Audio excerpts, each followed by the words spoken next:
Straight mo katawan mo. Relax mo katawan mo. Straight.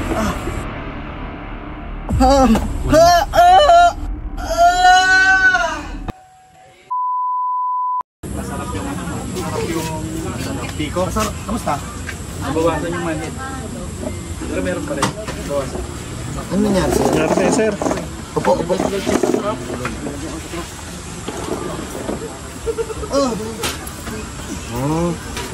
Kala ko anong klaseng emergency. Yun lang pala. Ito. Oo. At ako sa hawak niya eh. Hindi pang komang to eh. Buti, yan lang. Saan nalaglag? Saan ka nalaglag na lugar? Kaya. Cut ko muna. Hindi. Marvin! Dito ako. Ngayon lang nangyari sa'yo?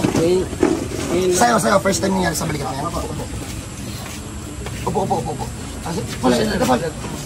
Kulang ako. Upo. Straight mo yung likod. Straight mo katawan mo. Straight. Straight mo katawan mo ha. Relax mo katawan mo. Straight. Nakano na ito.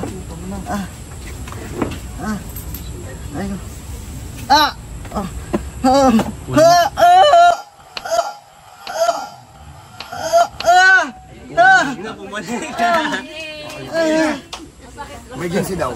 Basic. Kung magyan kayong case, mas maaga, mas madali. Gagawin muna natin ha. Live sa lahat. Salamat.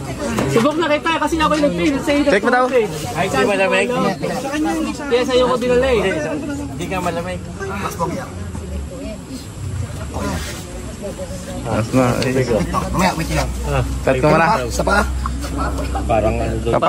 Parang lang pero hindi pa sigurado. Tagman mo muna, maya na to. Kaya mo sabay-sabay? Parang naman mo baka bugbog lang. Nalaglag, hindi naman halata na nalaglag, kakalaglag ko lang, di ba? Hindi halata. Wala ebidensya. Putik-putik. Wala ebidensya. Yan muna kayo, pagpahinga muna natin. So, finished product na tayo.